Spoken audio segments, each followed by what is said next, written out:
श्री शिवाय नमस्तुभ्यम दोस्तों। देखिए, शिव जी की पूजा तो बहुत सिंपल है। सबसे पहले 5 जगहों पर जल चढ़ाया जाता है। गणेश जी की जगह पर, फिर कार्तिकेय जी की, अशोक सुंदरी जी, माता पार्वती, उसके बाद महादेव है। ठीक है, 5 जगहों पर हम जल चढ़ाते हैं। नंदी महाराज के चरणों में चढ़ाते हैं, जो चरण उनका उठा हुआ रहता है पहले उस पर, फिर बैठे हुए चरण पे। ठीक है, उसके बाद हम बेलपत्र चढ़ाते हैं, अखंड चावल चढ़ाते हैं, पुष्प चढ़ाते हैं, माला चढ़ाते हैं। ठीक है, हमें सबको पता है कि इसी तरह से शिव जी का जो पूजन होता है वो इसी तरह से होता है। ठीक है, लेकिन जैसे अब आपको बहुत सारी आपकी मनोकामनाएं हैं जो पूरी नहीं हो रही हैं, और आपने पशुपतिनाथ व्रत भी कर लिया, 16 सोमवार भी कर लिया, बहुत सारे प्रयत्न कर लिए, और जितने उपाय बताए गए हैं सब कुछ आपने कर लिया है, लेकिन आपकी मनोकामना नहीं पूरी हो रही है ना, तो आपको क्या करना है, महादेव जी का श्रृंगार या तो ऐसे करिए, या तो फिर आप पार्थिव शिवलिंग का निर्माण कीजिए। शिव महापुराण के मुताबिक अगर जो लोग शिवलिंग मतलब पार्थिव शिवलिंग बनाते हैं, उनको धन धान्य आरोग्य और पुत्र की प्राप्ति होती है। मानसिक और शारीरिक परेशानियों से भी मुक्ति मिलती है। पार्थिव पूजन से अकाल मृत्यु का जो डर होता है ना, वो भी खत्म हो जाता है। शिव जी की आराधना के लिए पार्थिव पूजन हर कोई कर सकता है, चाहे वो पुरुष हो चाहे वो महिला हो। पार्थिव शिवलिंग बनाकर विधि विधान से पूजा करने से 10,000 कल्प यानी कि करोड़ों साल तक स्वर्ग में रहता है, इसका जो पुण्य होता है। शिव पुराण में लिखा हुआ है कि पार्थिव पूजन सभी दुखों को दूर करने और सभी मनोकामनाओं को पूर्ण करने में सहयोग करता है। साथ ही हर दिन अगर पार्थिव पूजन किया जाए तो इस लोक और परलोक में भी अखंड शिव भक्ति मिलती है। तो सोचिए कितना ज़्यादा इसका पुण्य है। लेकिन अब बात करते हैं कि कैसे बनाएं। पार्थिव शिवलिंग बनाने के लिए किसी पवित्र नदी या तालाब की मिट्टी लें।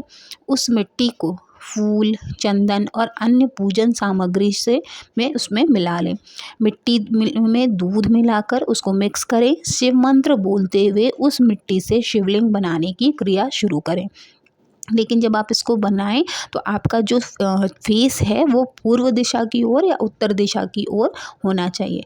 मिट्टी में क्या क्या मिलाएंगे? मिट्टी हो, गाय का गोबर, गुड़, मक्खन और भस्म, ये मिलाकर पार्थिव शिवलिंग बनाया जाता है। पार्थिव शिवलिंग 12 अंगुल से ऊंचा नहीं होना चाहिए, मतलब अगर आप छोटा बनाते हैं तो बहुत उत्तम होता है। इससे ज़्यादा अगर ऊंचा हो जाता है, बड़ा हो जाता है, तो वो पूजन का पुण्य नहीं मिलता। शिवलिंग पर चढ़ाई हुई चीज़ें कभी भी ग्रहण नहीं करते। जैसे अगर आपने नारियल चढ़ा दिया या आपने कोई भोग लगा दिया तो उसका आप भोग खुद नहीं ग्रहण करेंगे, उन सभी चीज़ों को आपको विसर्जन कर देना होता है। लेकिन देखिए उससे पहले सबसे पहले आपको क्या करना होता है, शिवलिंग बनाने के बाद सबसे पहले गणेश जी, विष्णु भगवान जी, नवग्रह और माता पार्वती का भी आवाहन करना चाहिए। फिर विधिवत तरीके से षोडशोपचार करना चाहिए।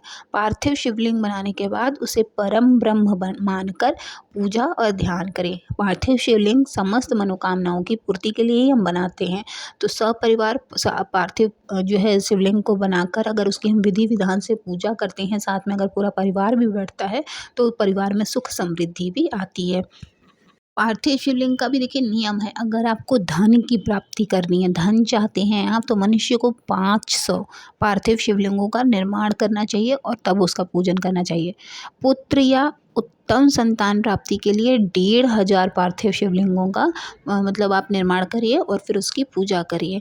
तो देखिए इसीलिए बताया जाता है कि अगर बड़ा बनाएंगे तो उसमें बहुत टाइम चला जाएगा, तो छोटे छोटे शिवलिंग अगर आप बनाएंगे तो 500 अगर आपको धन की प्राप्ति के लिए चाहिए, मतलब माता लक्ष्मी की कृपा है तो अगर आपको चाहिए तो शिवलिंग बनाइए, कमल का पुष्प चढ़ाइए, नहीं कमल का पुष्प है तो कमल गट्टा ज़रूर चढ़ाइए, और 5 जगहों पर जल भी चढ़ाइए। ठीक है, और अगर आपको पुत्र संतान हेतु चाहिए तो आप जो है 1,500 कम से कम पार्थिव शिवलिंग छोटे छोटे बनाइए। लेकिन देखिए उसका भी पूजा के बाद सूर्यास्त के पहले आपको पार्थिव जो शिवलिंग होता है उस पे आप या तो जिस जगह भी आप बना रहे हैं, अगर नदी के तट पे बना रहे हैं या किसी गमले में बना रहे हैं, तो गंगा जल से स्नान कराते कराते आपको उसको मिट्टी में दबा देना होता है। साथ ही जो भी आपने निर्माल्य चढ़ाया है, जो भी आपने वस्तुएं चढ़ाई हैं पूजा सामग्री की, वो भी आपको किसी मिट्टी में ज़मीन के नीचे दबा देना होता है। इसी के साथ जो आप बाती जलाएंगे, अगर वो बाती बच गई है तो भी उसका भी जो